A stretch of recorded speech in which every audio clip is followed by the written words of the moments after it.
Hello, hello, hello. Good afternoon, good morning, wherever you're located. I am glad to have each and every one of you in the FabFam stream this morning.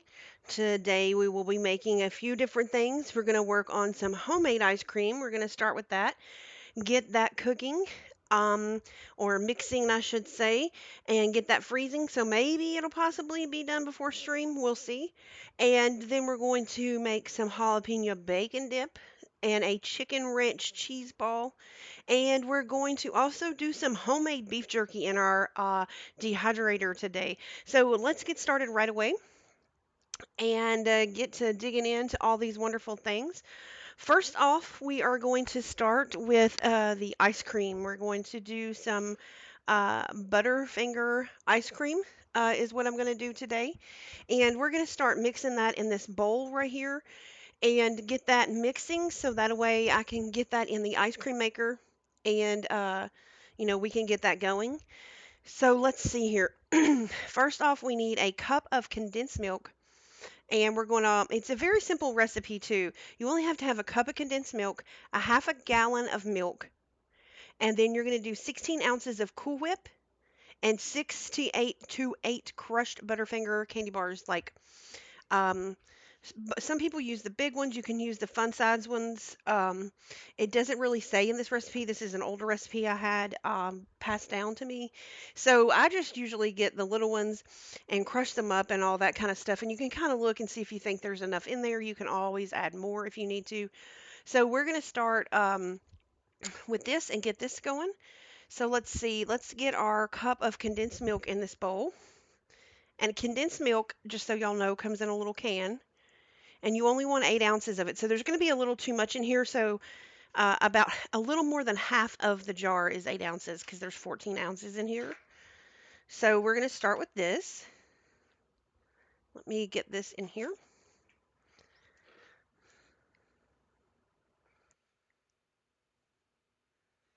And I recommend when you make homemade ice cream that you just go to your gas station or your local store and buy a bag of ice to use in your ice maker because that way you have plenty of ice instead of one emptying out your freezer, that kind of thing. Now, my grandmother used to prepare for making ice cream, and she would take ice and start collecting it in like little shopping bags and put it in the freezer so she would have enough to put in the ice maker or the ice cream machine. You can do that too, but bag ice at McDonald's is only like 99 cents a bag. So I feel like that is cheap enough to just buy a bag of ice and not have to worry about it.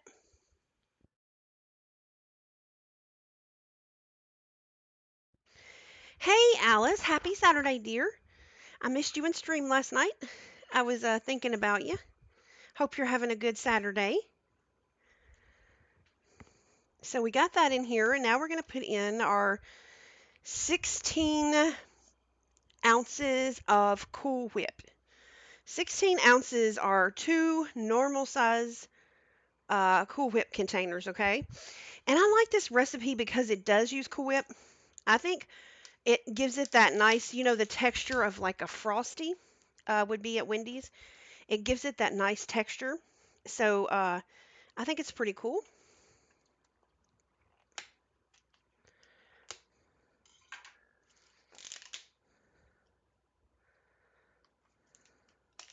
You can also alter this recipe.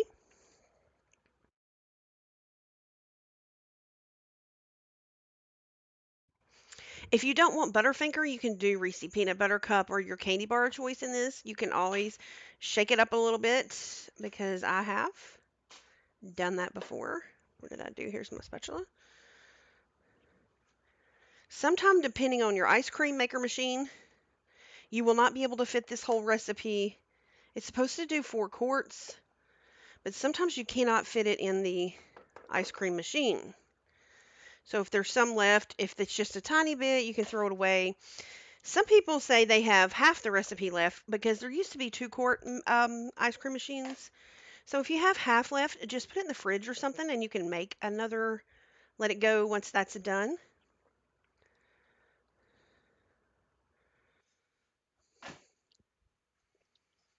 Okay, let me stir this up a little bit with the condensed milk.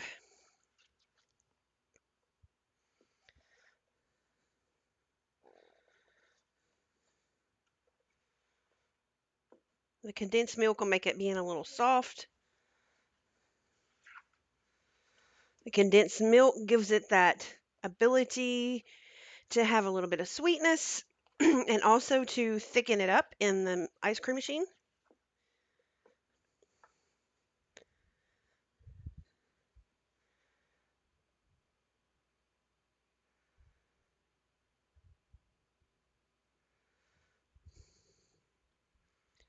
Horizon's your main now? Really? Let's go, Alice.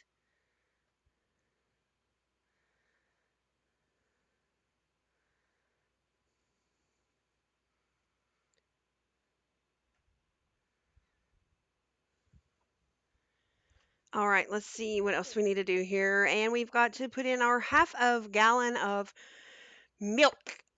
You know, you can even be like crazy it up and use a gallon of chocolate milk and divide it up.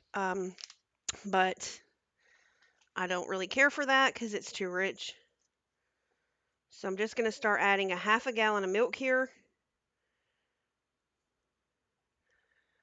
You just eyeball your gallon of milk and see when you're to half. I'm almost there. Looks like I'm about at a half. I'm going to stop there.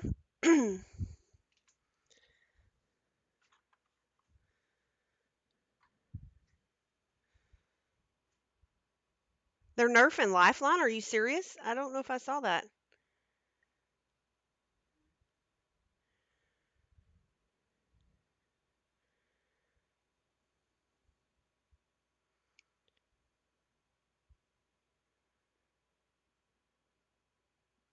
Are they going to remove the tap res shield? Is that what they're doing? Hey, Ruff. Yes, this is ice cream we're making. So now we have our condensed milk, our Cool Whip, and our half a gallon of milk, and I'm just going to stir it around and get it incorporated. Try to get this Cool Whip mixed in here.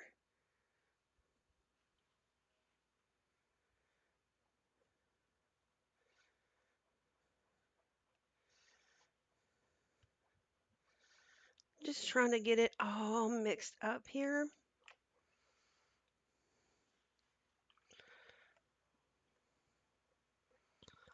And like I said, the Cool Whip gives it that frosty consistency.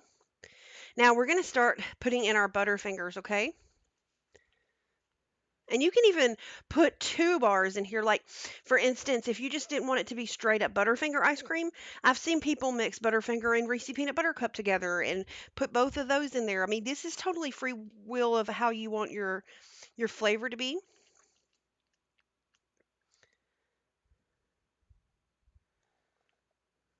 The jalapenos.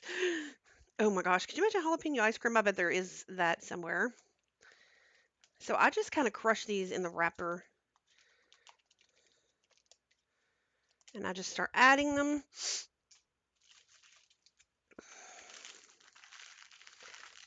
Like I said, you can get big bars and use those. I have a meat tenderizer hammer and I kind of start banging the candy bar a little bit, start getting it kind of crushed. And then sometimes you can just crush it with your hand after you initially break the bar. And you can just kind of smush it in the wrapper.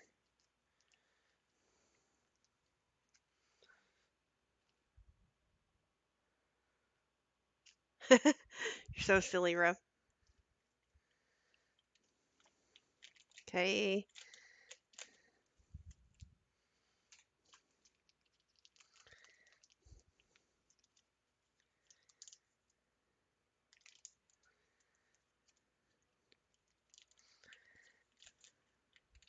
They might be mad if you main Rampart, you know, because that's might be their favorite.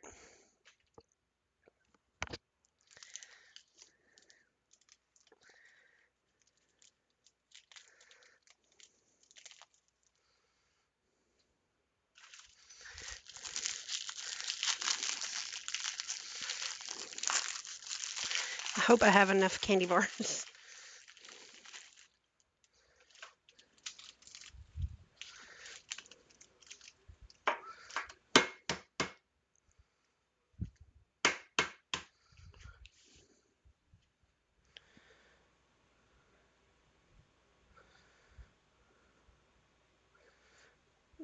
They're buffing Lifeline's ultimate? Really?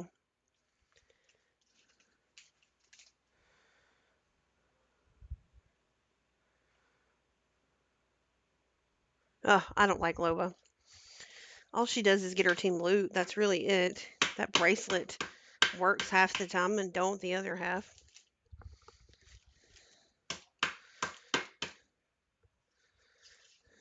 All right.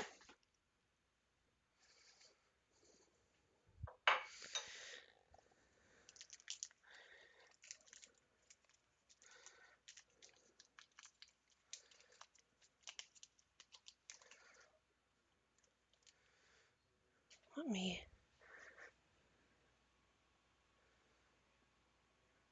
Oh gosh, I can't stand Rampart. We always make fun, Alice. We don't like her. We're always making fun of Rampart. She's on the little stat thing that Apex come out with. She's the least used character in the game.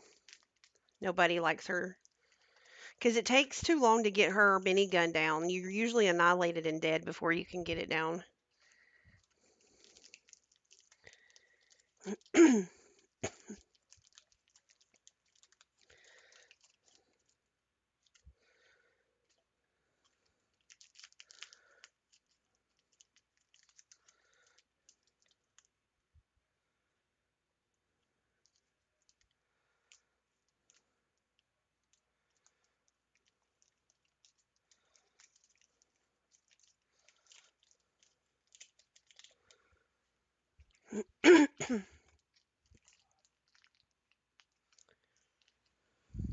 Yeah, we always make fun of Rampart and see that's who Jeffra wants to main.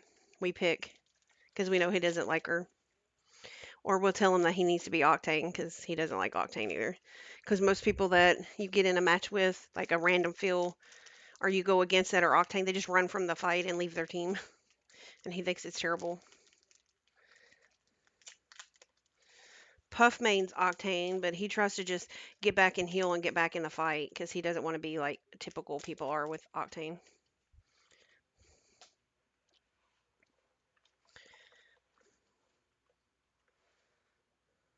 Hopefully this sets up good in here.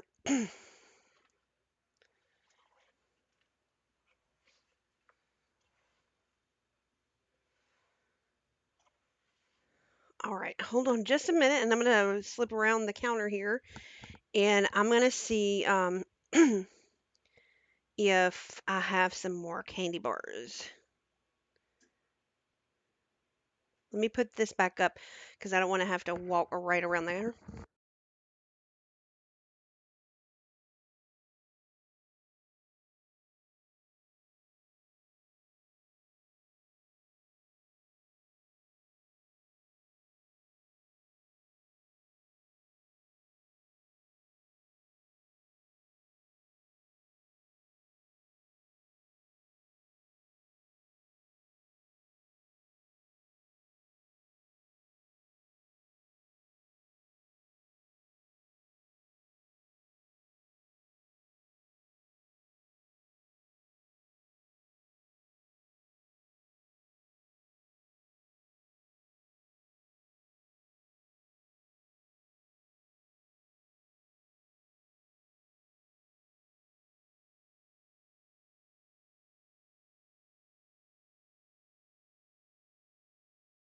All right, I'm back.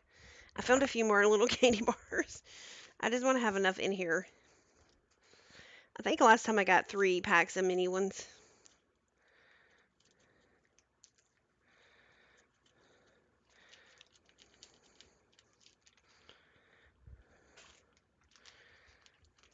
These little boogers squish easy. These are the totally little mini ones. They're like the bites. I had a few of those.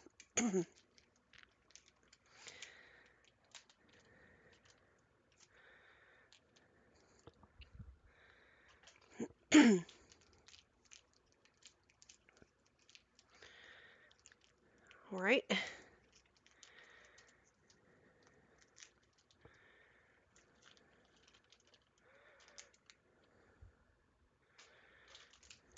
And then once I get this going, we're going to start making our jalapeno dip. Excuse me.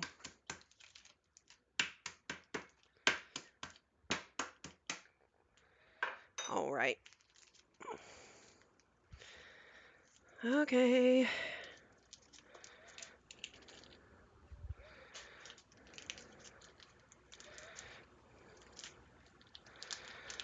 Now, two more. And then I'm going to get my ice cream container here, and we're going to show you how to put this in your ice cream maker. They are kind of inexpensive now versus the cost they used to be. I just got a brand new one because mine finally give up. It was my grandmother's. And I got this one at walmart.com. It had free shipping. So I got it delivered to me. Okay, so let me get this so I can show y'all what it looks like. This is the center part of your ice cream maker. It's just the container. Then it has the paddle that goes inside for stirring the ice cream. And it'll go in like this. And then once you're done with the ice cream, you take this lid and you put it on top of this and twist it closed. And then it goes in your ice cream machine. So let me get this. And what we have to do is get this into here, which sometimes can be a booger because I spill it a lot. So what I'm going to do is use a ladle, and I'm going to ladle it in there.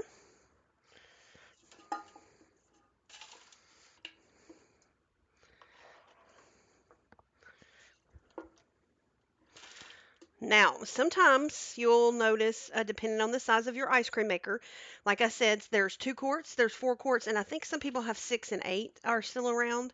If you do have a bigger one, you're going to have to add milk to it once it's in here. And sometimes in your 4 quart, you'll have to add some milk. So that is normal. You do have to do that to get it to the fill line.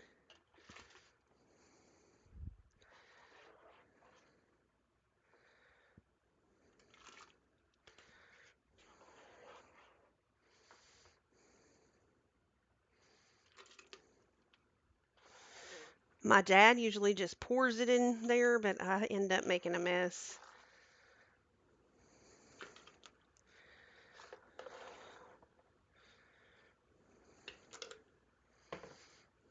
I mean, I'm making a mess as it is. Right now, it's running down the side of the ice cream maker.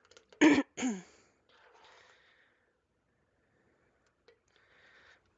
let's see if I can manage to pour it in here some.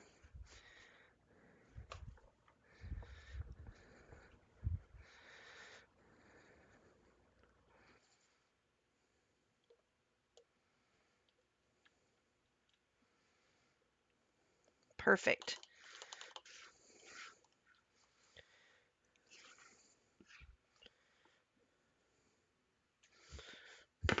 Now, I'm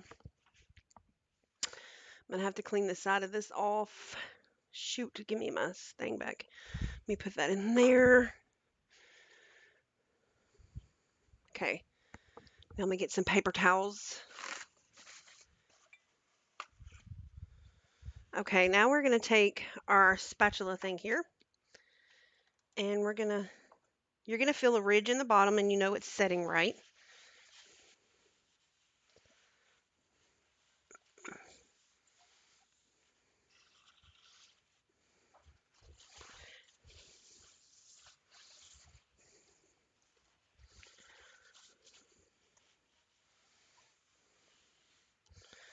Okay, now you're going to take this and put it on top of this.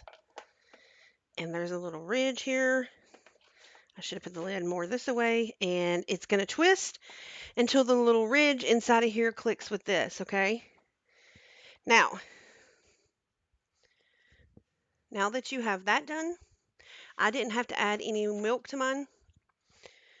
Now that you have that done, what you're going to do is you're going to have your ice cream maker. Your ice cream maker is going to have a bottom portion, kind of like a bucket. See? It's like a bucket. And it has the motor. Let me see if I can pull this back. It has a motor that goes on the top and plugs in the wall. And that is what mixes your ice cream, okay? So what we're going to do is we're going to take this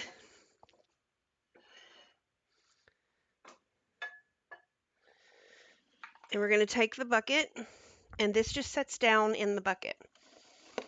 Okay? Now, you have to put ice around this, and you have to put, it's called rock salt. It's ice cream salt. So what you do is you put a layer of ice, and quite a bit, like that much.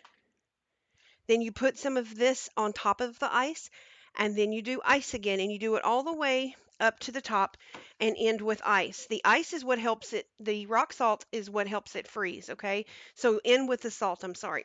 And there's a drain hole right here. So if it gets too full, so this is best to set outside or in your sink to do. Because if it gets too full, the water is going to come out of here as it melts, and it's going to spew into the sink. That's what that's made for, okay? So what I'm going to do here is, let's see if I can get this thing open. We're going to open this. And it always says pull the tab, like it's easy to do.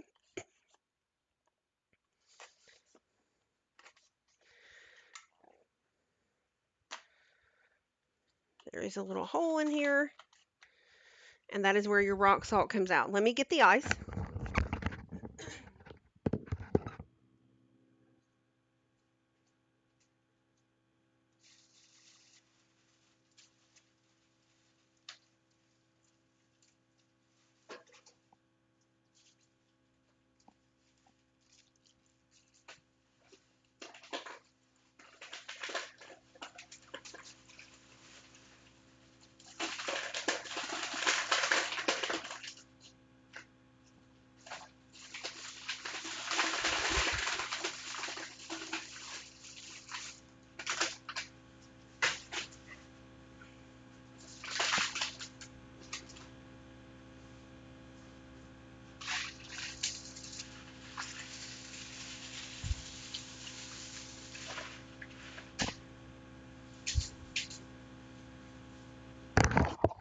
So we did ice and then a little bit of salt, and now I'm going to do some more ice.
Hey, Salt! Happy Saturday!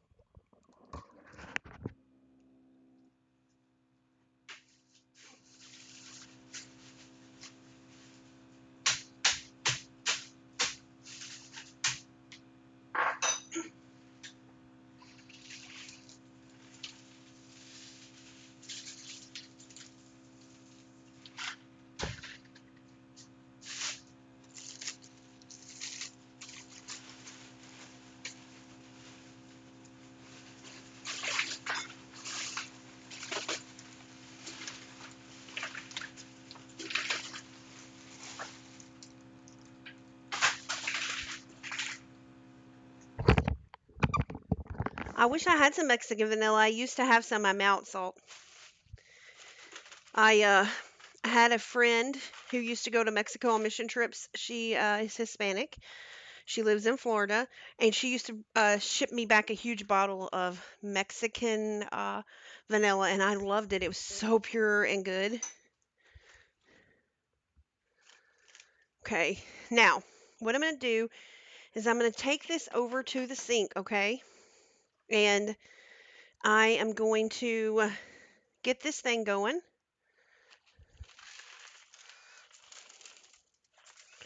And I'm going to put the rest of the ice in it at the sink so I don't spill it. And I'm going to get this going, and then I'll be right back.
All right, guys, I have our ice cream going. I hope that is not too loud in the background.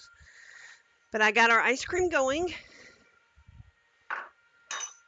and I'm hoping it gets done by the end of stream so y'all can see what it looks like. Now, we are going to move on to jalapeno dip. Hey, Hellbound, happy Saturday.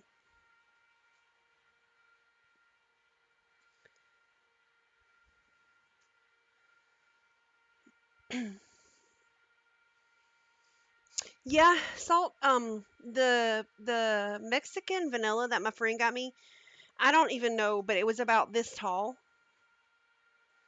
And I think she said when she was in Mexico, she paid like 10 US dollars for it. Uh, and She always gets a couple of them, like when she's over there, like, well, actually, maybe she gets about 5, and she mailed me one. And no, no, no, no hand crank. That's what I was showing chat earlier. It has the motor on top. It's like the container. You set the ice cream thing down inside of it, and you set the motor on top, and you plug it in the wall, and it spins for you. It's like my grandma had. It has the wood outer piece, and you plug it up. We had a hand crank one at one time, but when the electric ones came out, my grandmother thought she was uptown because they used to make ice cream all the time. And she got an electric one, and I had hers up until last year, and it broke. So now I got this one from Walmart's. I ordered it online like week before last, I think. And this thing is so cool. It does all the turning for you, obviously. And it was free shipping, and I think I paid like $30, $40 for it, US dollars.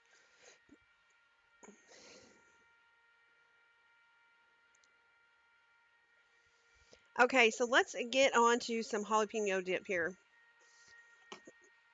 I'm gonna have to go put that milk in the fridge. Just a second.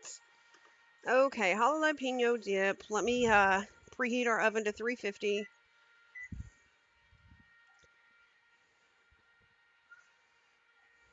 Okay, now we're gonna make some bacon jalapeno dip that you actually cook in the oven, but we're gonna mix it up first, okay? And first, you're gonna have two 8-ounce packages of cream cheese that have been sitting out at room temperature, okay? And just two 8-ounce packages, room temperature, and we're gonna dump them in this bowl.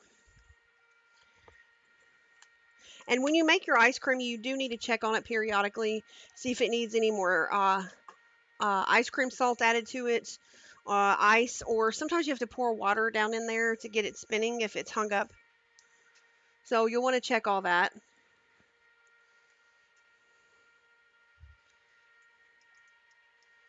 And you'll have to probably add some ice as it continues to progress on. Okay, the cream cheese does not want to come open today. There it goes.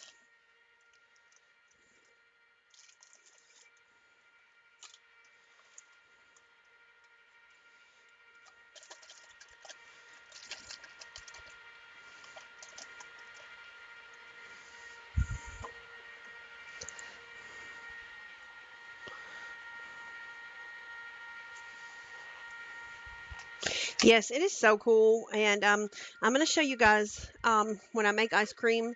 On Amazon, you can buy reusable ice cream storage containers that you can put the ice cream in when it's done.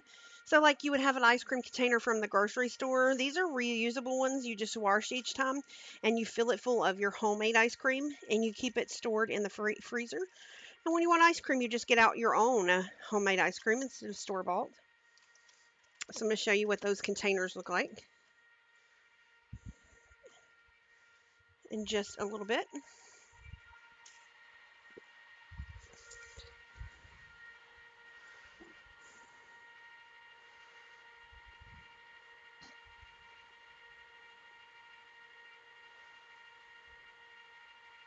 Ooh, sounds good, Salt.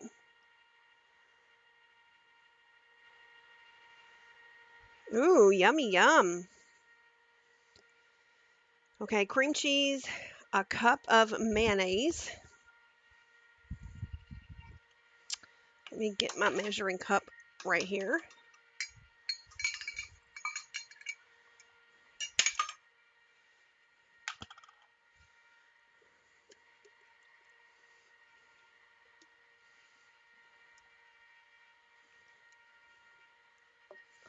Gotta open a second container of mayonnaise. Used up all the other.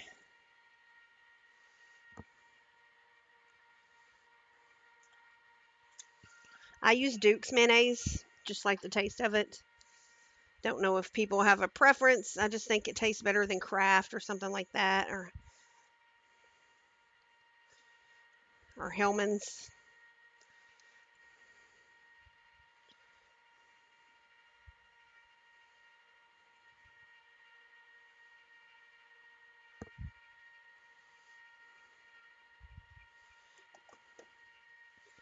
So I just measured out a cup of mayonnaise.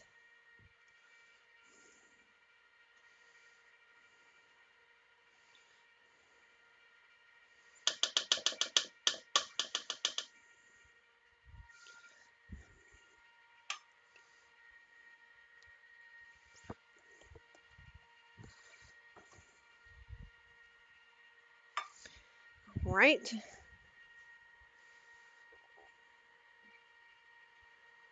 Yes, salt. They're lovely. You can, and the kind of ice cream I'm making has 2 containers of Cool Whip in it, salt, so it makes it more like a Wendy's Frosty texture, and it's really good. And this one is Butterfinger, but you can replace the Butterfinger with any of your favorite like candies, like Reese peanut butter cup, Heath bar. Um, I've seen people do Snickers. I don't care for it that much. It hurts my teeth, the nuts and stuff.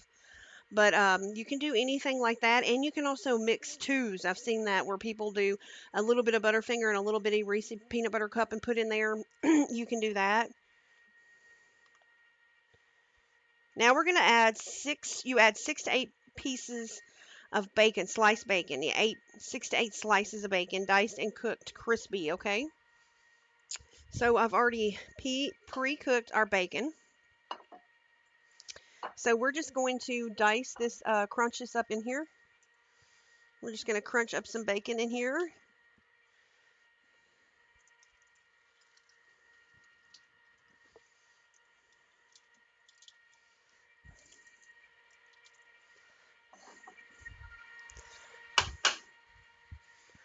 And then you want 4 to 6 jalapenos chopped and de-seeded, okay?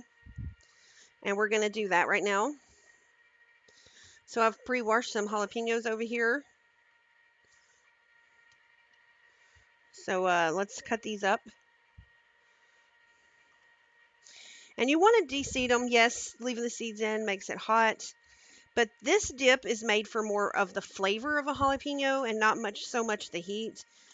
I mean, if you're really feeling the heat and you want to leave it in, you're more than welcome to. But this is more so about the flavor. You're going to get a couple of seeds in here.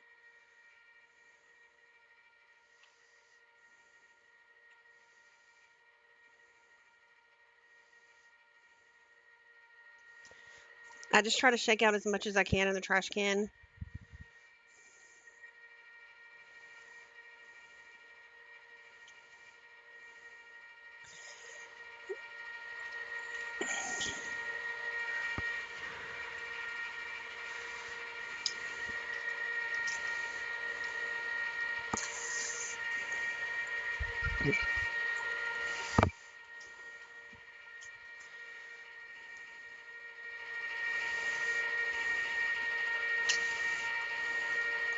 Like I said, you're going to get some seeds in there, but try to get out as much as you can. Yeah, Oreos. That would be a good one too, Salt.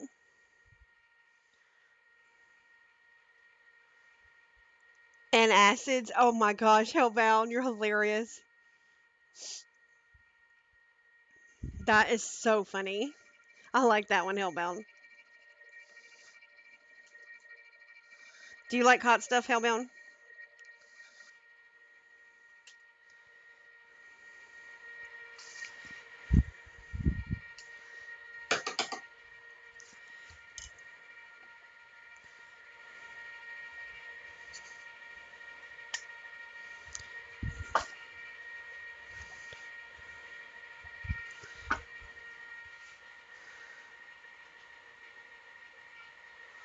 Oh, you sound like my sister, Hellbound. That's what she says. My sister always laughs because she's let's see, 38, me 39, I think, something like that. Yeah, and she's always like, I can't believe I'm 38 and I can't eat hot stuff that much anymore because she's always done that, and she says that she's like, I like hot stuff, but hot stuff don't like me, and so she's always sad. She doesn't really like salsa or anything. She just likes hot wings and hot flavored things. But she tells me that. That's funny you said that.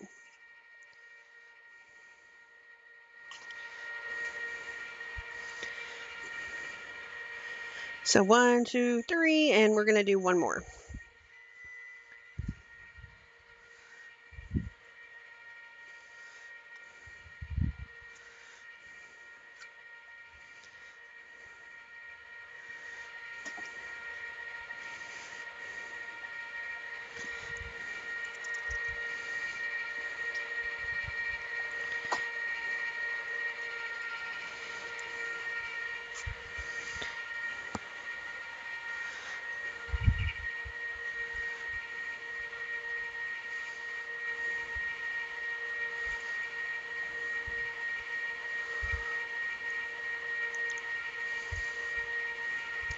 Callie?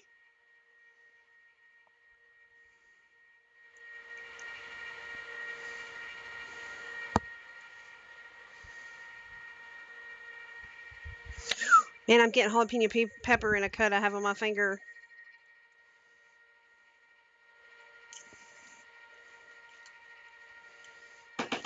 Okay, now, brown cow. Let's cut these up and put them in here.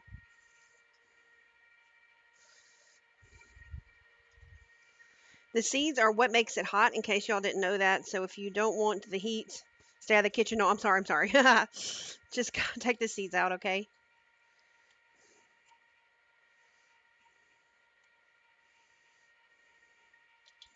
And we're going to put the jalapenos in here.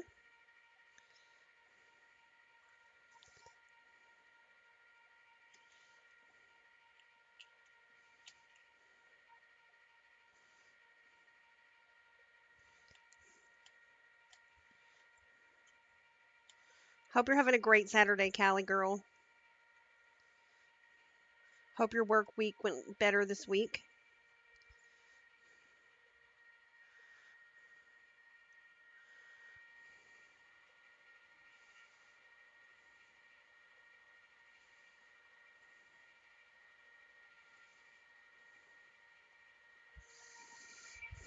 I feel like I haven't talked to you in forever, Callie. Always have to message you on Discord and check in.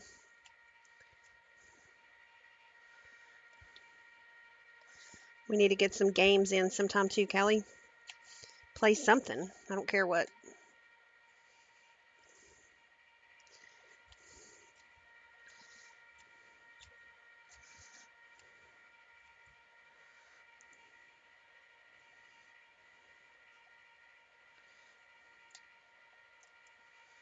I saw Trey and Quacky's stream last night.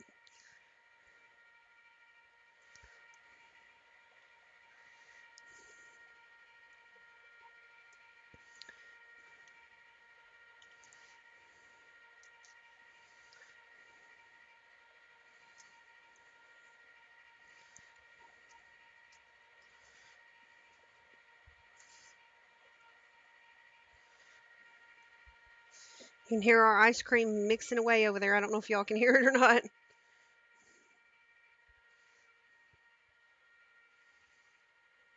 Yes, Clue Night, Callie. I missed it.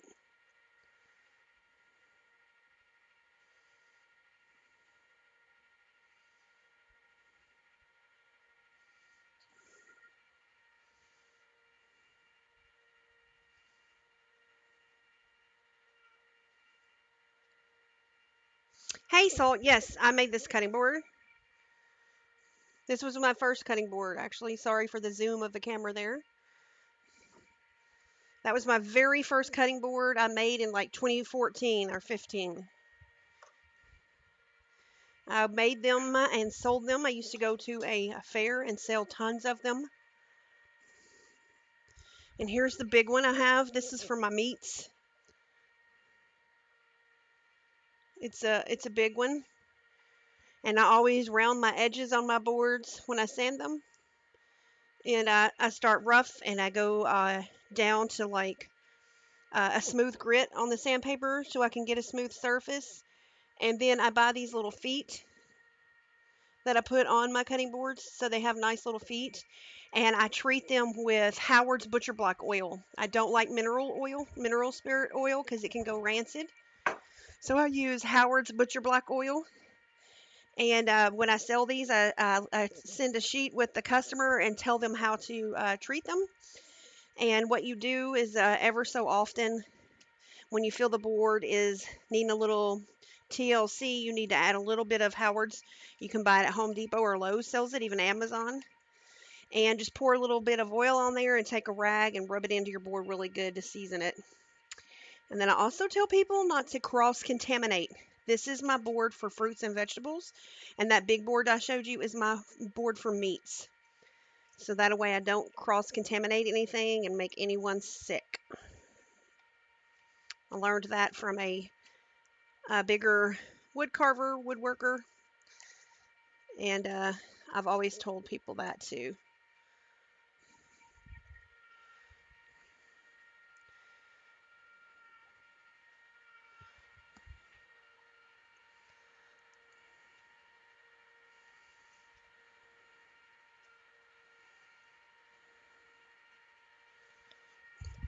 Yeah, cutting boards will hold up for a long time.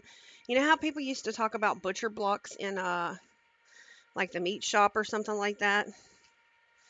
Those were like years and years old. I know some old butchers back in the old meat shops used to have butcher blocks that were 40, 50 years old. Okay. Now, let me move this out of the way.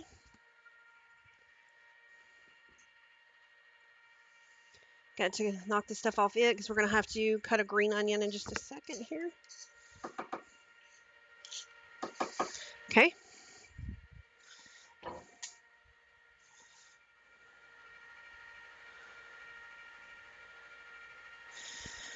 Okay.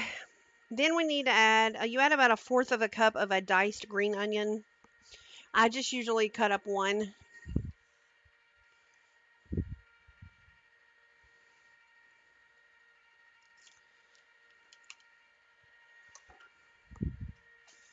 And this is a green onion like you get grow in your garden or something like that. I've already pre-washed these. And I pull any of the like outer skin that's just kind of dangling off.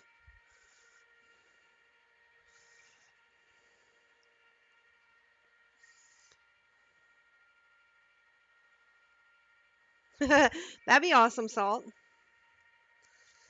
Yeah, people used to want me to ship them. Oh my gosh, run away, onion. But if anywhere has to go through customs, they don't like let you want to send you wood sometimes through customs, so that wasn't working. Then I was having a hard time finding boxes large enough to hold a heavy butcher block. And so that was a problem. And then the shipping costs of some of these, people didn't want to pay it. I don't blame them. I didn't upcharge for shipping, just the actual cost of shipping, but my onions, but it's just pricey, that's all.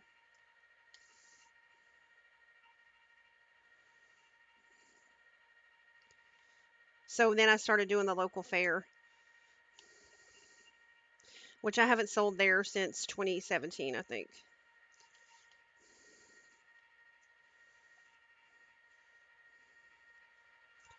And then I listed them on my local traders post also.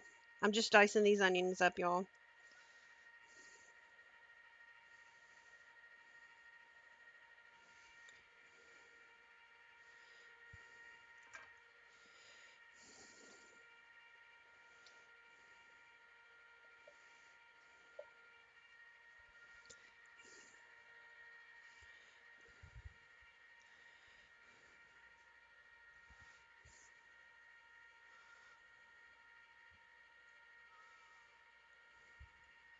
Oh, really, Hellbound? That's really cool.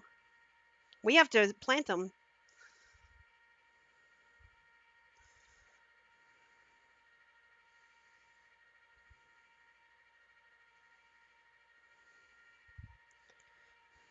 Okay. So we have our green onions, our bacon, our cream cheese, our mayonnaise, our jalapenos. Now we're going to add a cup of cheddar cheese and a half a cup of mozzarella cheese to this.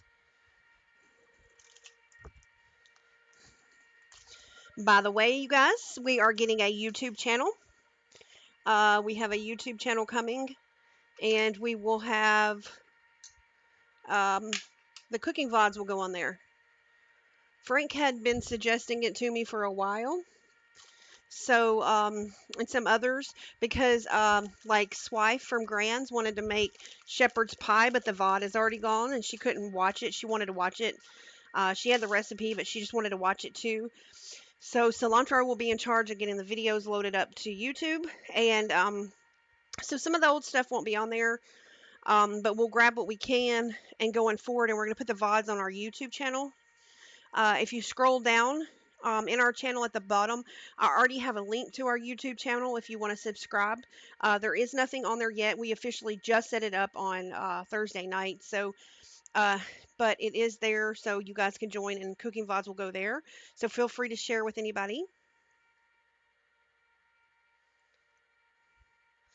Ooh, sassafras. We live in the South, and we have sassafras quite a bit on our farm, actually.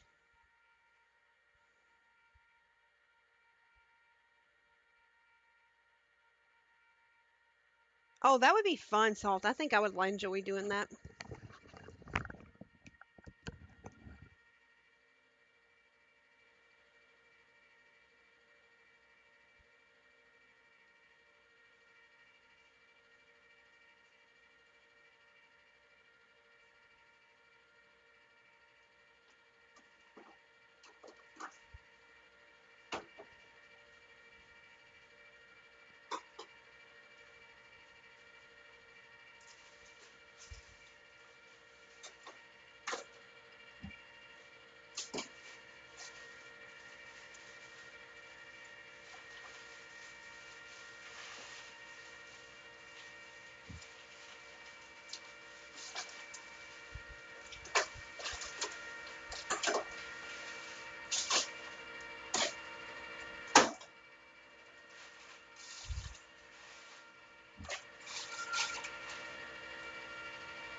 I had to add some more ice to our ice maker back there.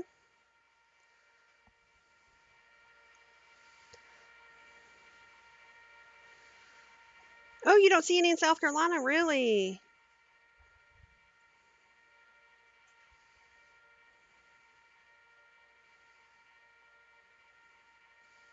You win a sub, Hellbound. Wait, you already have a sub. Yes, we have a friend that turns in our carving club that we were in, and he turns sassafras.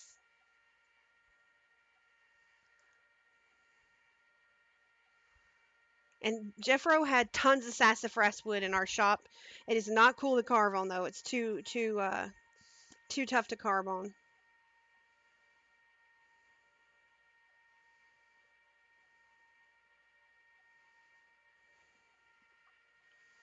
Okay, so a cup of cheddar.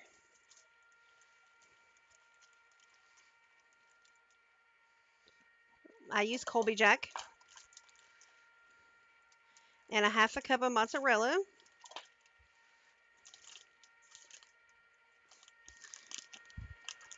The ice cream is already starting to set up. It's really cool. Okay, half a cup of mozzarella.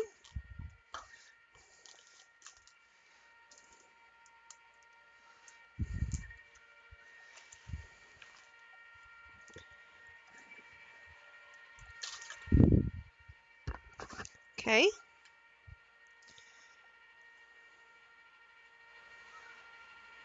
Now let's mix this up. Already got my oven set to 350 degrees, which is where this is going to go. The green onion makes this smell really good. Now you may have to like smeary stir, as I would say, because of the cream cheese. It is room temperature, but it's still hard to get it start incorporating.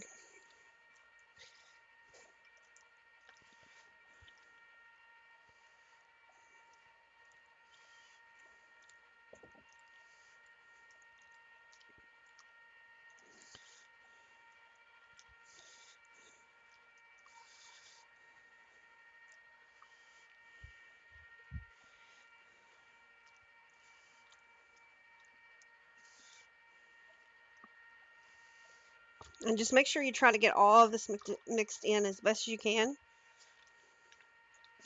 Okay.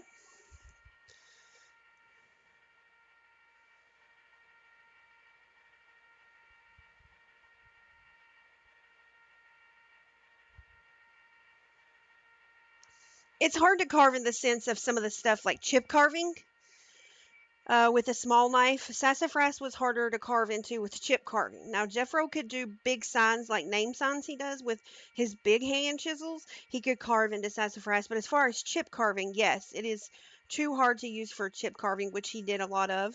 So we couldn't use it for that. So he could use it for bigger carving though. Okay, now we need to put this in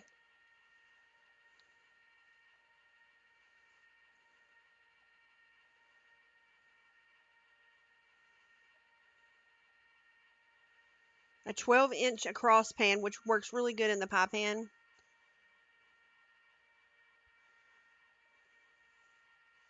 And then you're going to cook it for 20 to 30 minutes until it's bubbly.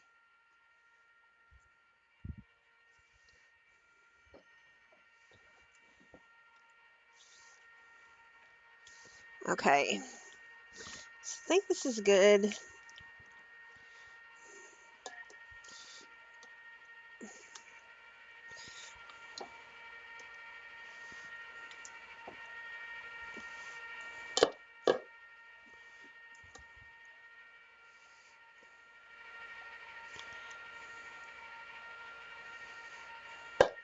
And you just press it down into here.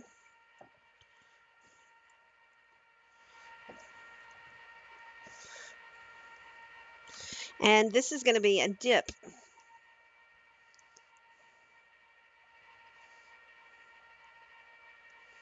Okay.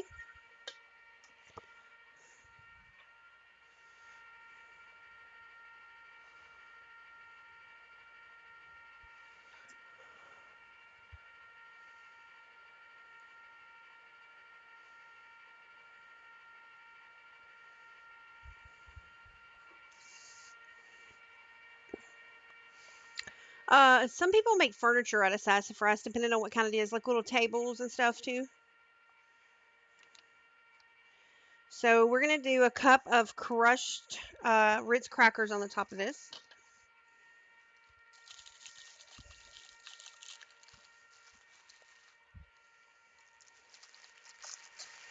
And I just kind of try to crush them up in here.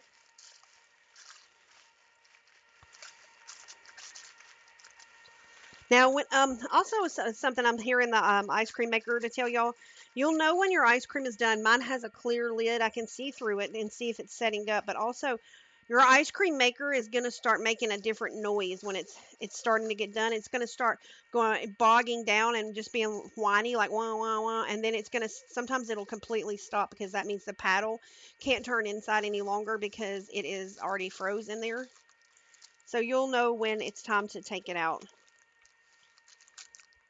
Now, if you get your ice cream too rich, it won't set up either.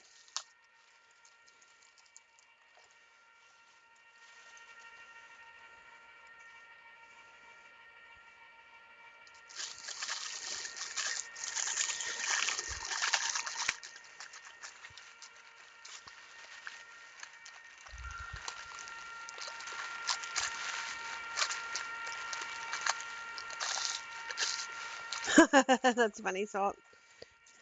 Yeah, apparently Frank's still drooling over my bacon ranch potatoes.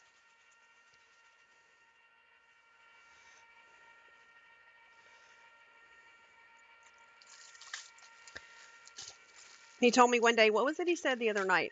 One day he's going to have a wife that'll make him, in what do you say, in 40 years, I'm going to have a wife that's going to make me uh, cheesy bacon ranch potatoes. I laugh because he said in 40 years.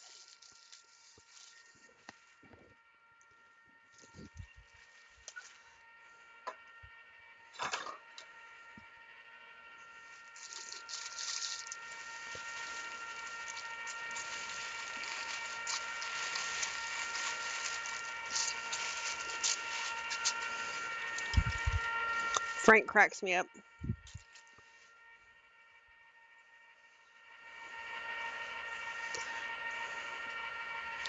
Okay, now we have our Ritz crackers on this.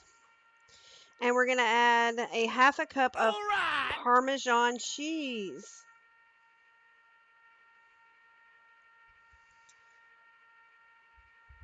Oh, hey, thanks for the follow, Storm.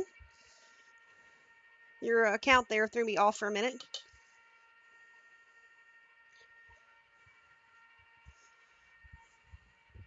Yeah, threw me off there. Let's see. Where is my measuring cup at that I want to use for this? I can just use this.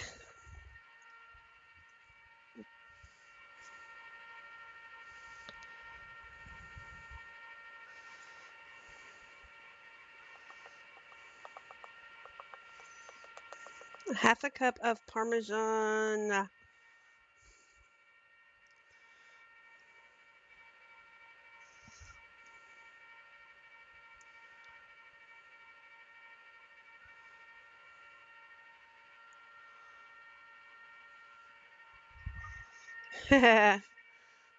So here's our Parmesan.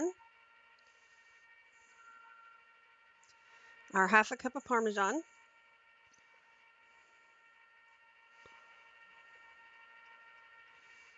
Okay. And then we're going to take a half a stick of butter and we're going to melt it and we're going to pour it over the top. Where is my butter? Here we go.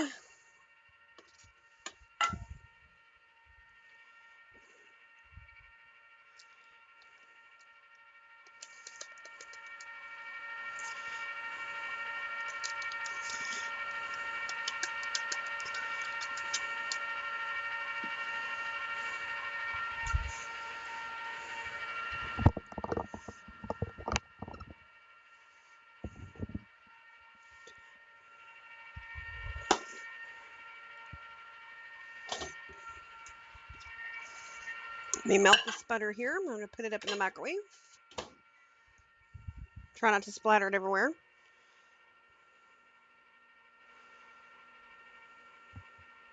I know, that's why I thought it was funny because I think Frank's in his 60s or something. So when he said 40 years from now, I just busted out laughing.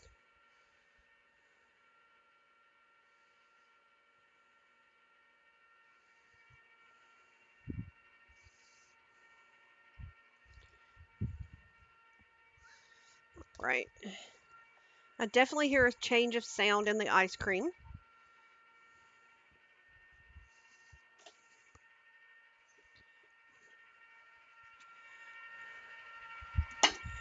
Okay. Now,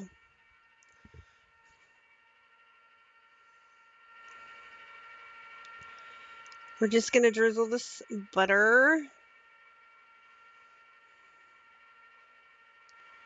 over this.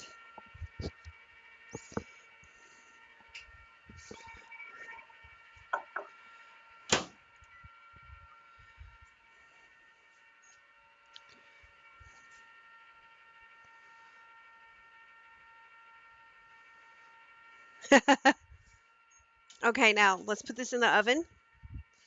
Let's put this in the oven. Okay. And we're going to bake this. Let me look at my recipe here for 20 minutes or until bubbly. So let me set a timer here. And when you get done with this dip, you can serve it with anything. I've been to a family reunion and they dipped Hawaiian bread in it. Like they crumbled up pieces of Hawaiian bread and they dipped that in it. I've seen people just serve it with crackers and dip it in it. People like chips in it. So it's totally up to you what you want to dip in it. All right, let me get another bowl.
Okay, now we got that in the oven, and I put my milk and stuff back in the fridge. And now I'm going to move on to our next thing, okay? Our next thing we are going to make here is called a ranch chicken cheese ball. Okay, and I'm going to walk you through what you would do because I already had to pre-mix this up because it has to sit in the fridge 2 hours before we can do what we do to it, and I didn't want everyone having to wait. So what you would do is just take a bowl and you would put 8-ounce packages of cream cheese like we just used in the dip. And then you want to do a 10-ounce can of white meat chicken drained. And it's just the chunk chicken that you can buy in the store. Do a 10-ounce can. I do the all white, okay? Do a 10-ounce can of that. And then you do an envelope of the Hen Valley Ranch salad dressing mix. And you pour that into there. And then you're going to take a half a cup of mayo, a half a cup of shredded cheese. I used Colby Jack, and you're going to mix all that together. And you're going to set it in the refrigerator for at least 2 hours so it can set up. Let me show you what it'll look like here. And once it sets up, this is what it looks like. And we're going to make a cheese ball out of this.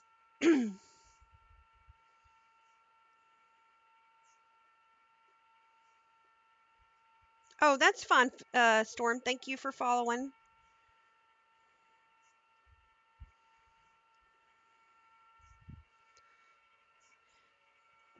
So we've got this all mixed up. And now, what we're going to do is we're going to form this into a ball, like a cheese ball, if y'all have ever seen a cheese ball. And you roll it in pecans. So you want to get a cup of pecans, and you're going to coat the outside of this with pecans. So this is the way I'm going to try to do it here, is I'm going to take this bowl, and this is a bee bag here, and I'm going to dump some pecans in it.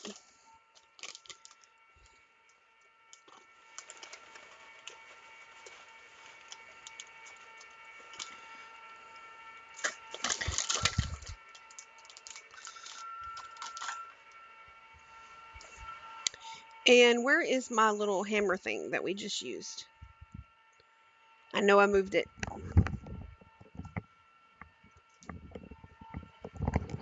It was hiding from me. Okay, and I'm going to take these in the zippy bag.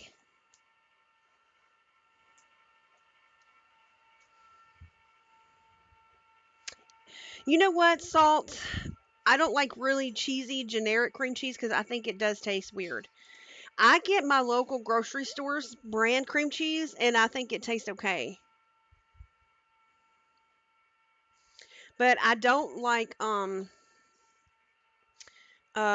is it? Like if I'm going to use Kraft cheese like cream cheese, I'm not going to put that on a bagel. It does taste different. Tillamook, I don't know if y'all have that brand. It is a local done thing in the U.S. It is the best tasting cream cheese ever. That stuff is really good.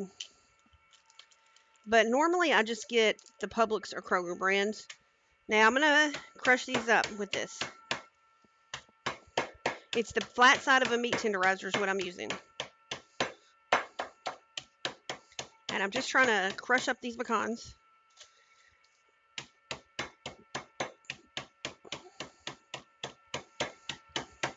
Okay.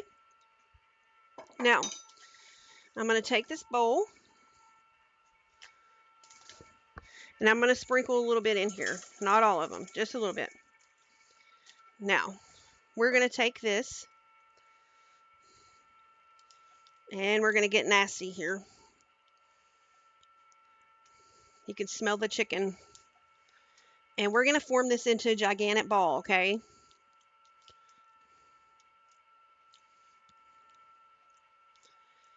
This is set up at least 2 hours. I did it last night, so it's overnight. It's even better. Has the chicken and the cheese. I hear our ice cream maker making a different sound over there. Now we're going to put it in here, and we're going to start rolling it around in the pecans.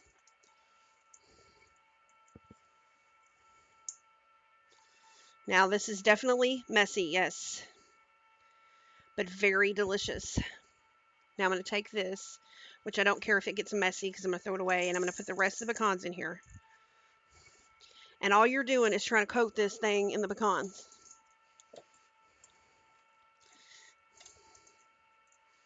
And just try to keep it in the ball form. These are good for parties. I know we used to have one of these at our Christmas party. And you just press it down so it sticks. Hey, Drifter! I've got some homemade ice cream going, Drifter. We have some jalapeno bacon dip in the oven, and now we're making a chicken ranch cheese ball. How about, I don't know how you say it, but I say pecan. Pecan. My grandma used to say pecan. Hey, fish!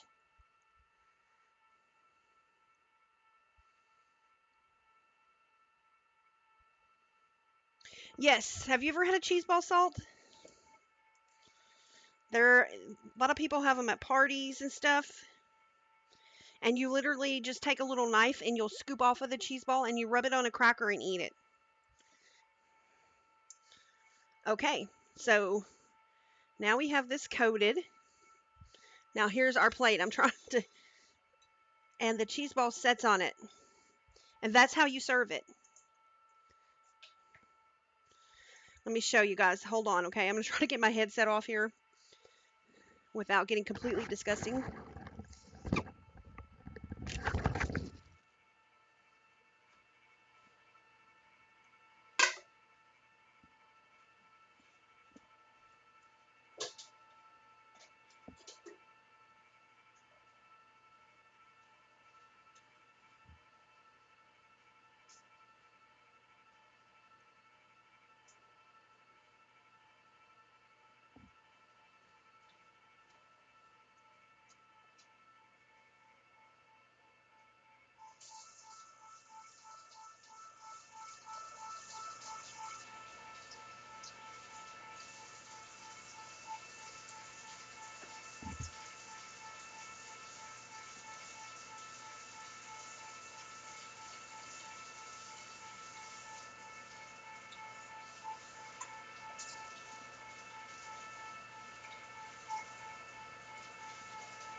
Okay, sorry, had to wash my hands.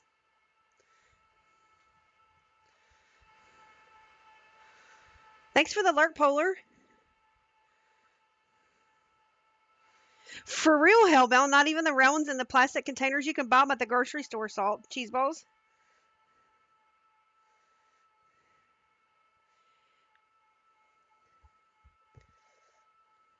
Well, this is a homemade one, and they're bigger and they are fresher, obviously.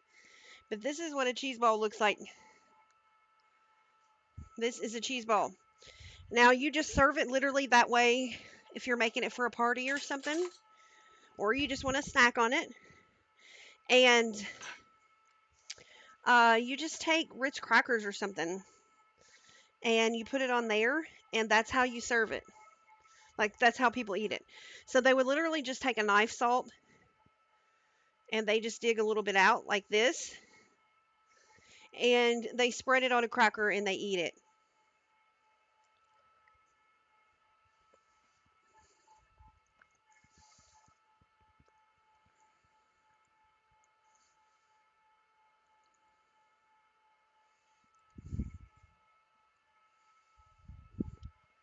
And that tastes so good. And that's what your cheese ball looks like. Love cheese balls. Cheese balls are so good. My mom used to make them. And you can store this in the fridge. You can set that in a container or however you want to. Okay, now we're going to move on to our last thing for today. And our last thing for today is homemade beef jerky. We love beef jerky in this house. It gets expensive to buy, and I get irritated because the meat is tough sometimes. So I thought, how about I start exploring ideas of making my own beef jerky? And I combined a few recipes and I came up with some teriyaki beef jerky.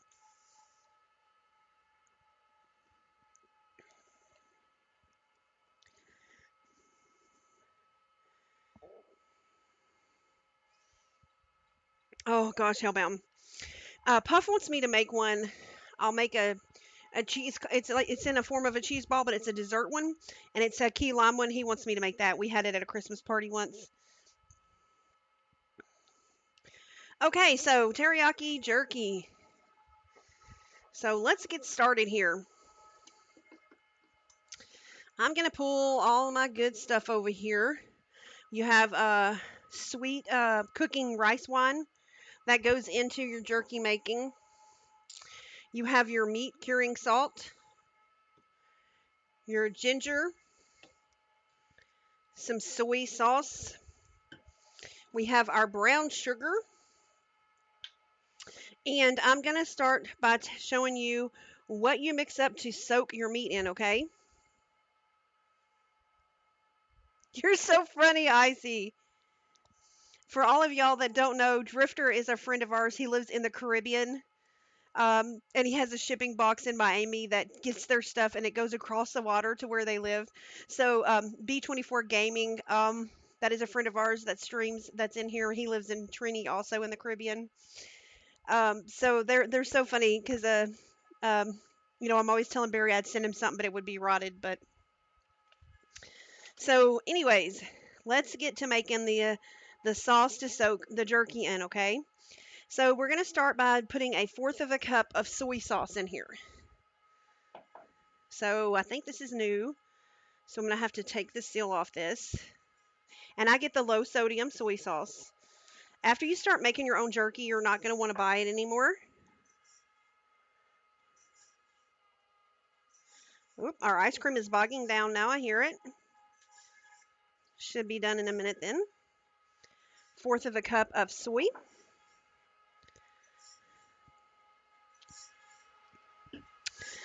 Then we are going to put 2 tablespoons of our rice wine in here, and this is new too, so I need to open it.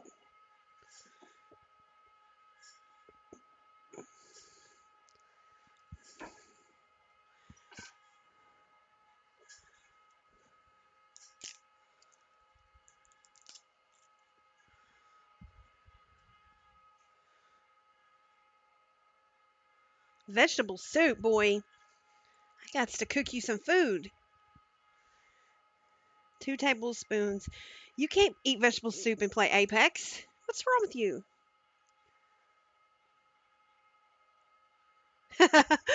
Yeah, let me bowl face reveal here. Oh, you missed it, fish.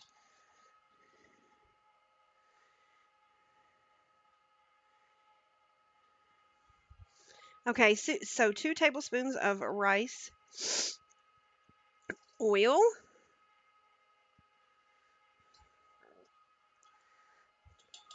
okay,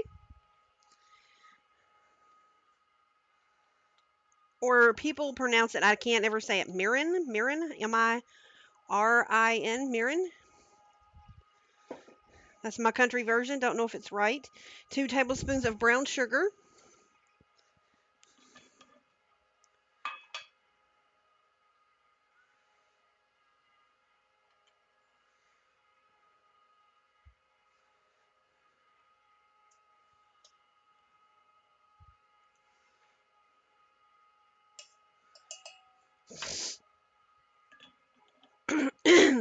Okay.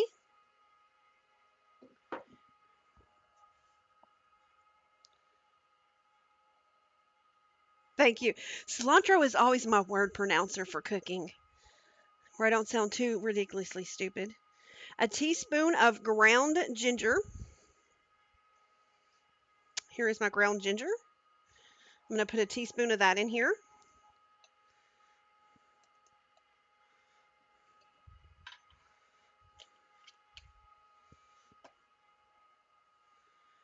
Then I'm going to put 2 cloves of garlic minced. Once again, I'm going to use my garlic that I buy that's already minced that I've showed you guys. 2 teaspoons. 1, 2. I've got used to about the size of what they look like, so I don't measure them anymore, but you can measure them until you get used to that. A teaspoon of salt.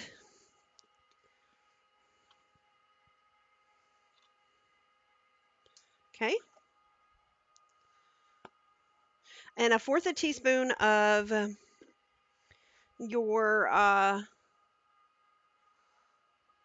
curing salt, or it's called, I don't even know how to pronounce it. It's Prague.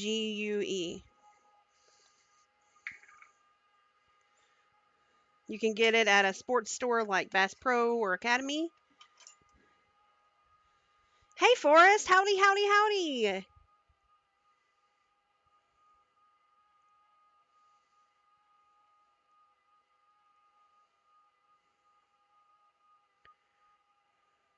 Yay, fish, finally.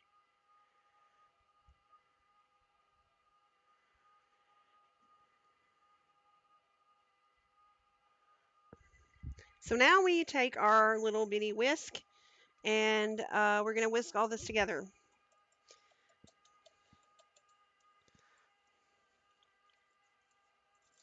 Our ice cream is stirring away over there and mixing now for us.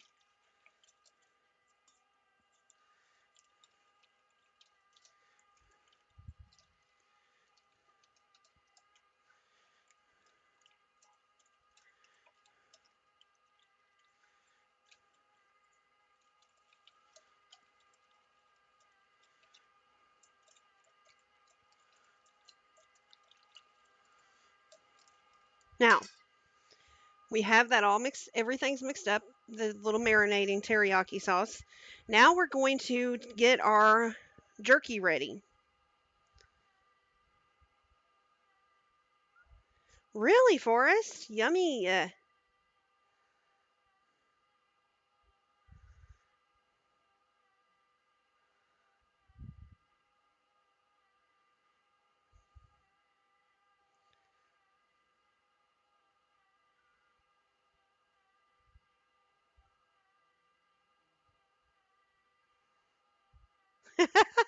Drifter.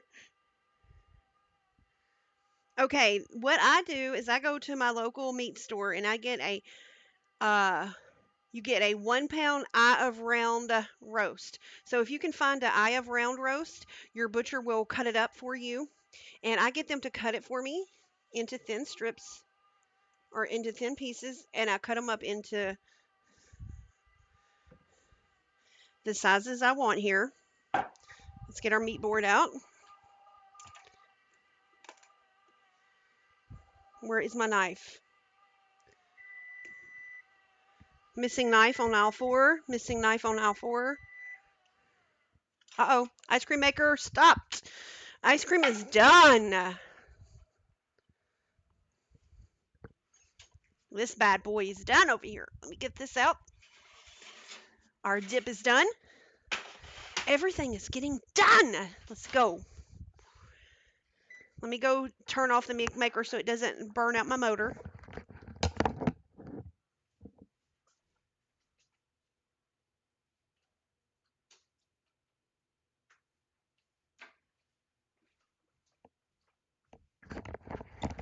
So how I knew the ice cream was done, the motor completely stopped and it's sitting there and you hear it like wanting to swap gears. Unplug it or you'll blow your motor up for your ice cream maker, okay?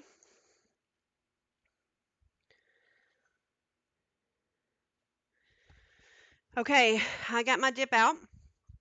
Now, back to the jerky.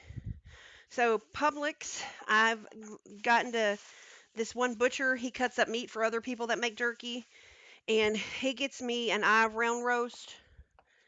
I did a 2 pound because I marinated some last night so I can show you what to do. But normally you can just get a 1 pound, and they're cut into thin strips like this. Okay. And they're just cut into this size, and I'm going to make them smaller. So I just need to get all this out.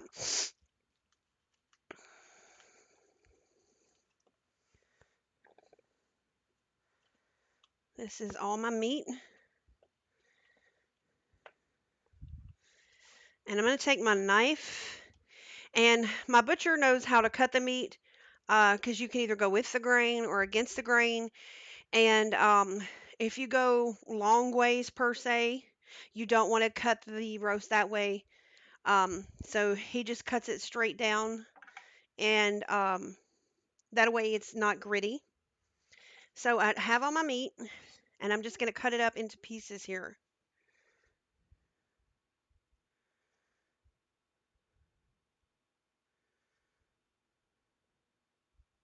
Drifter, you and your songs. It's eye of a round roast. No, it's not vegan meat. Sorry, all sold out. So I go down, and each piece goes into about 3 pieces like this. So you visualize here you have your jerky, and I start piling it up here.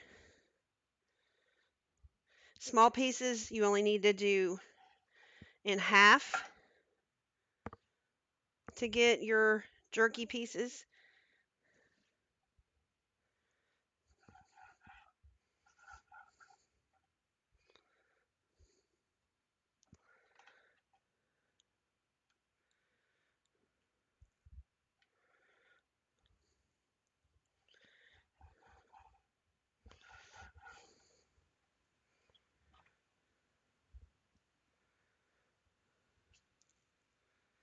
And you just continue on until you do all your meat.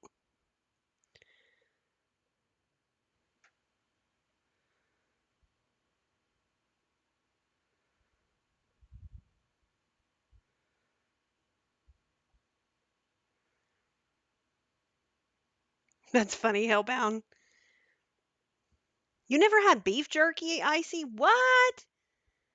What the jail is this, Icy? What the jail? Yes, I have had gator jerky, Forrest.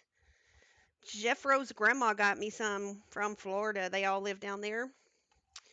And when she was alive, she got me gator jerky, buffalo jerky, and ostrich jerky. There was a guy that used to make it down there in Florida and sell it at the flea market.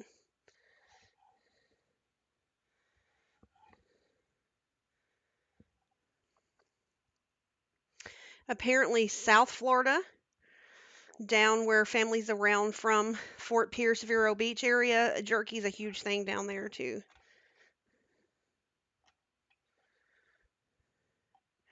Drifter, when you come back to the U.S., we're going to have to get you some jerky, buddy. Teriyaki is my favorite. There's like peppered beef jerky, original, different kinds. They sell them everywhere here too. Like ooh, he got this piece a little too thick. The butcher dude did. I bet it was what was left on the end. Uh, like Bass Pro Shop sells jerky.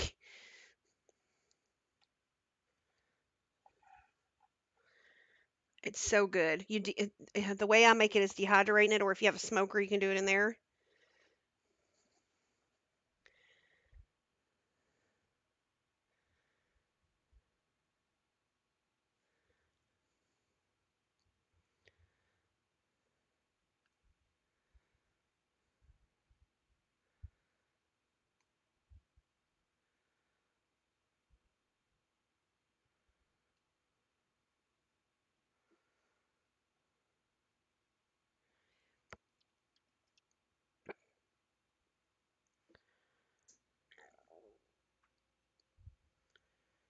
Yes, I think Forrest. I think gator jerky tastes like chicken. And Jeffro has had gator jerky. He just doesn't remember. It was a long time ago. His grandma got it for us.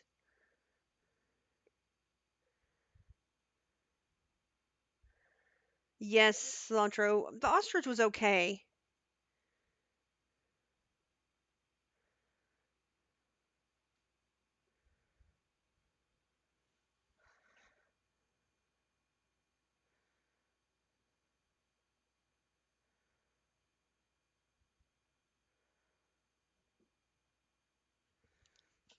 Okay.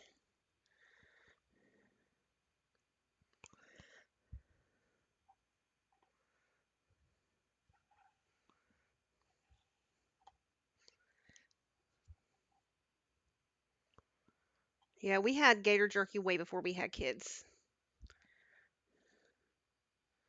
It actually though, Forrest, I agree. It tastes like chicken to me. That's kind of what I thought. Gator tail is good though. We all had that at a restaurant in Florida.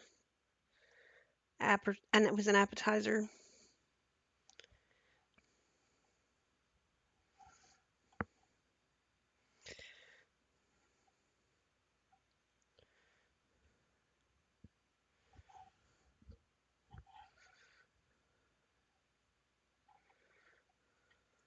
Alrighty.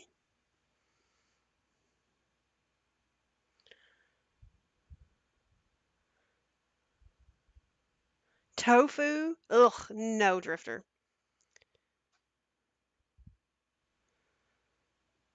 Tofu is nasty. I eat beef. I eat cow. Moo moo. We raised cattle while I grew up. We just recently sold our cattle the last few years. We've got to get some more, but yes, we ate beef, beef, beef, more beef.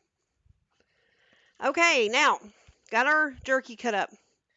We're going to take a huge Ziploc bag. Hello, hello, hello. Thank you for the follow. Welcome, welcome to the Fat Film. Hey, that's cool. If you like tofu, that'd be awesome. I don't care for it. But hey, everybody likes different stuff, and that is the cool thing I love.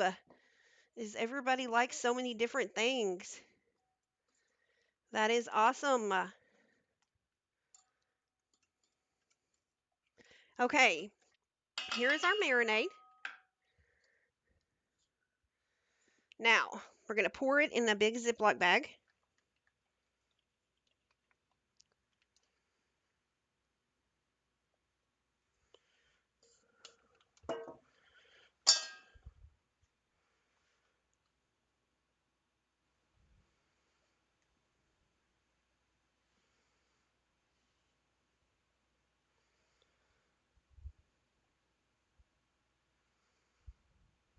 All right, now I'm going to put this in this marinade, okay? That we have put the marinade in our big zippy bag. And I'm going to put the meat in there.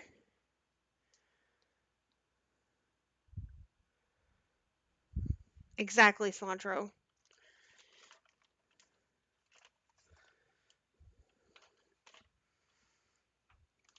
Now, once you have this in here, we're gonna move around the sauce on this. And you're gonna put this in the refrigerator. And you're gonna let this marinate overnight. And you marinate it 12 to 24 hours because you want it to be marinated at least that long. So that way the meat soaks up the juices.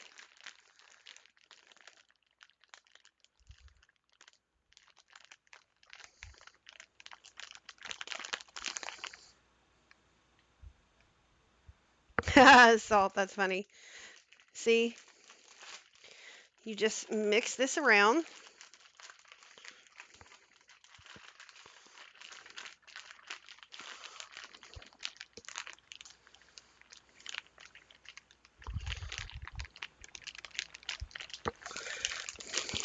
Okay, and look, now our meat is in our teriyaki sauce. Our beef is in there.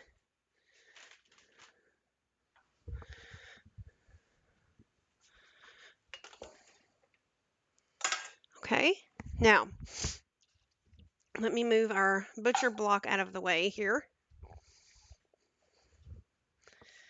As that sets in your marinade, it will change colors overnight and start looking different. Okay, now let me move all this out of the way. This is my dehydrator. This is my dehydrator. This would go in the fridge for 12 to 24 hours, okay?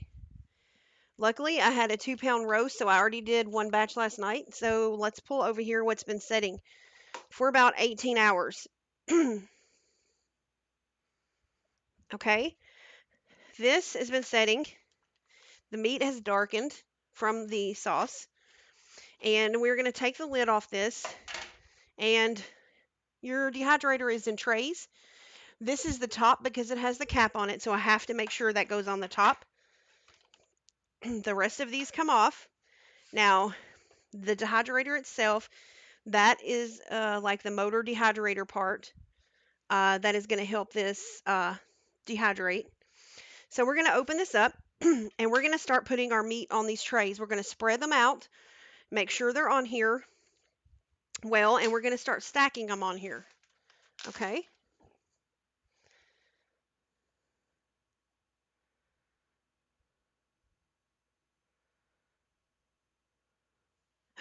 Hellbound.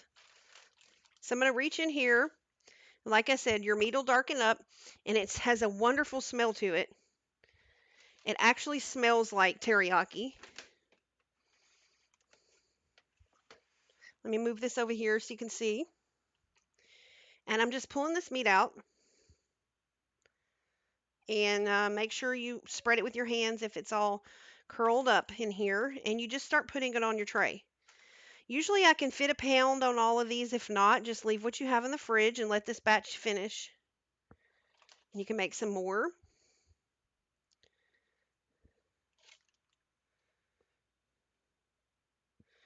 You don't want these touching. You want them spread out nice just so the heat from the dehydration can get all around it. And it can start the dehydration process. Halfway through, sometimes I will rotate the racks because I feel the ones on the bottom get a little more dehydrated sooner. So sometimes I'll open it and rotate them around. Of course, the top one can't be rotated because that has to stay on the top. It's raw, Drifter. It's raw, put into the sauce, and then it's put into the dehydrator because the dehydrator is pulling out the moisture and making the jerky. It's making it in a jerky state. It is a nice snack people have around here. I remember when I used to go to like the local barrel racing show, horse shows, rodeos. All those people have jerky and they snack on it.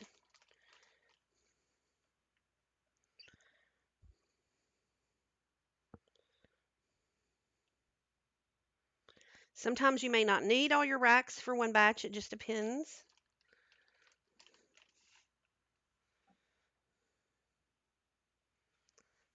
Then you just keep stacking them.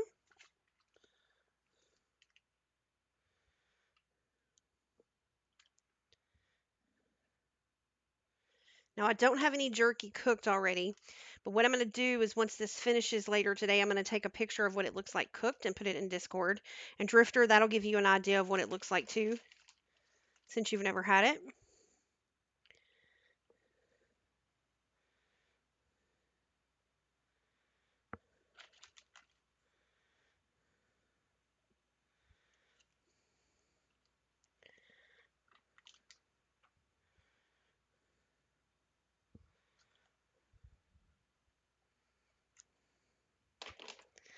We just keep stacking.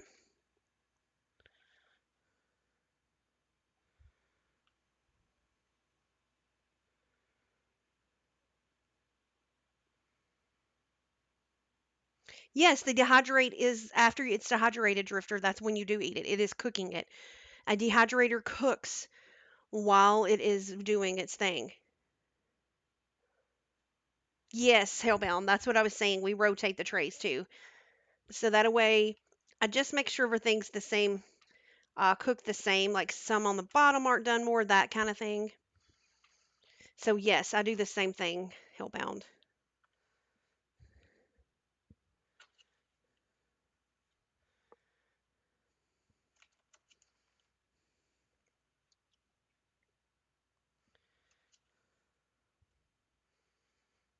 Okay, let's see. I'm putting a little bit less on some of these. I need to go on and put some on the top one here because I'm almost out of my meat and I have to put this on the top. It's the cap.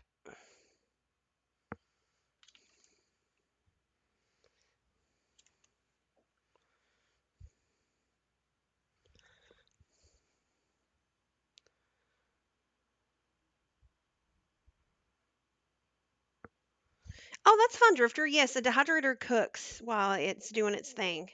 The meat is cooked and ready to go once it's done. Okay, let me take this off, wipe my hands.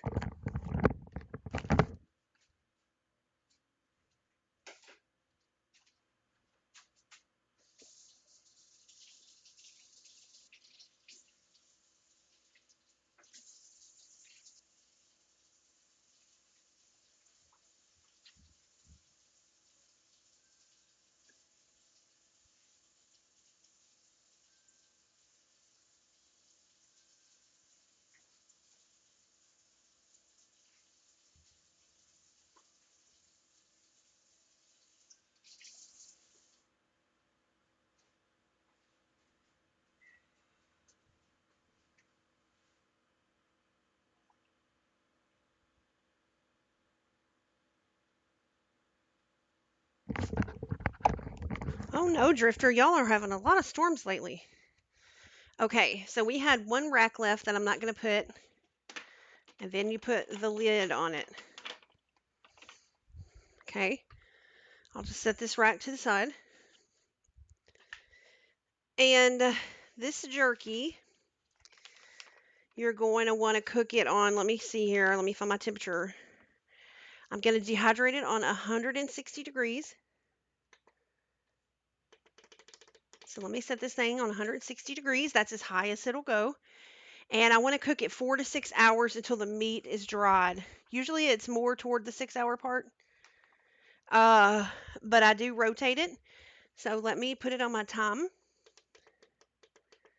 I check it, and then I'm going to hit start. So it's 160 degrees for 6 hours. And I just turned it on, and it's revving up the motor. It's speeding up a little bit. And I'm going to see if you guys can hear it. That's as loud as it gets. So if you set this in your kitchen, that's as loud as it gets. So for 6 hours, that's going to sit there and do its thing, okay? That's going to sit there and do its thing. And when it's done, I'll have beef jerky. The other batch I'm going to put in the fridge and let it set overnight, and I'll put more in there tomorrow. So once these are done, then I'm going to take pictures of the jerky and let you see what it looks like. And Drifter, you'll be able to see what it looks like too. Now, ice cream. Our ice cream is done. I'm going to get our ice cream and show you what that looks like. Here, let me show you. This is also done. This is our jalapeno bacon dip right here.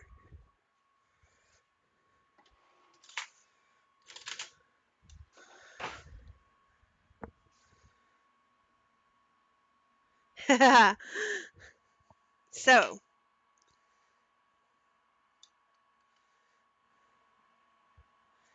it's very cheesy. This is your bacon jalapeno dip. Like I said, you can serve that with crackers. You can take tortilla chips, dip it in it. You can take Hawaiian bread and break it into pieces, and you can put that in it. I've had that at parties. So you can do that any way you like. Now let me grab our ice cream.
Okay, so got our ice cream.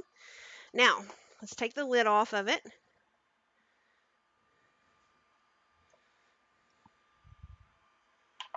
And this is what our yummy ice cream looks like frozen now. Mine, you can leave in this container if you wanted to and put it in the freezer. And it has a cap that goes over this so it doesn't have a hole. But I like to move it to ice cream containers. This is the ice cream containers I have. And they open up like this. And they each hold like a quart or two. And I also have some like this. Let me show you these. Got these on Amazon. They're just little, here, let me scoot back. Ice cream containers with rubber lids that go on them. They're reusable. And you can put this stuff in the freezer and make you up a couple of different flavors. This is the Butterfinger. We're going to end up taking that out. But this set up very nicely.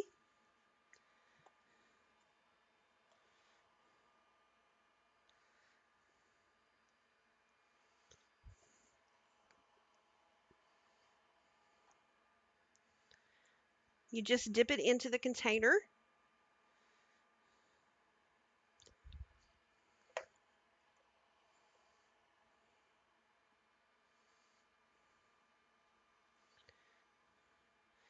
And then when you want the ice cream, you just take your scoop and you get it out of the container. Just like you would ice cream, but this is just a different size.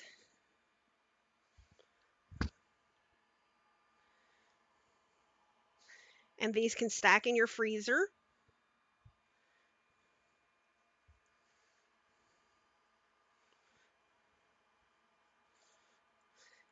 It has a nice consistency to it because of the Cool Whip.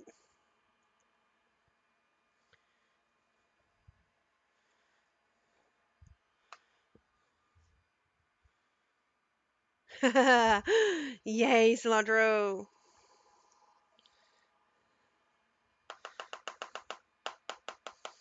And get this off.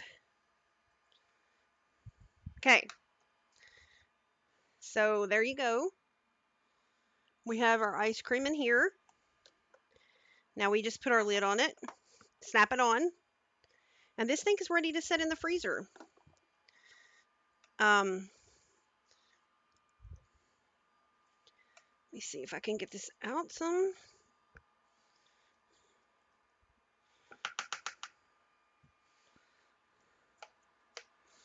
It's the part I hate is getting out the paddle in the middle.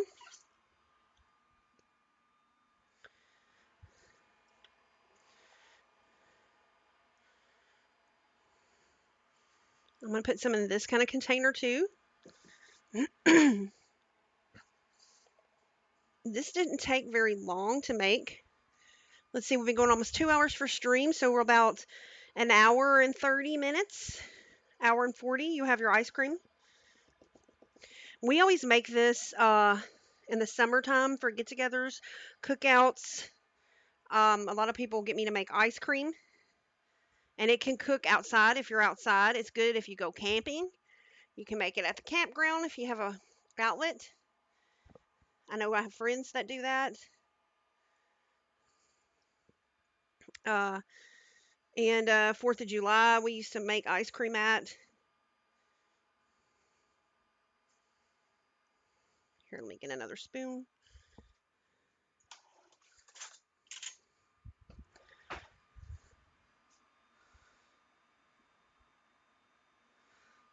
Okay, Salt.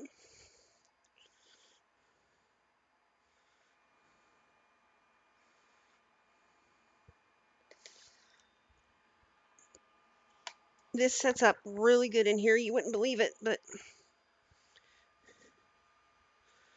it does.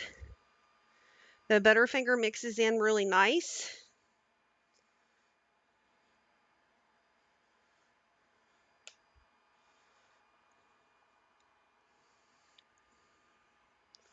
I think I can get a little more in here.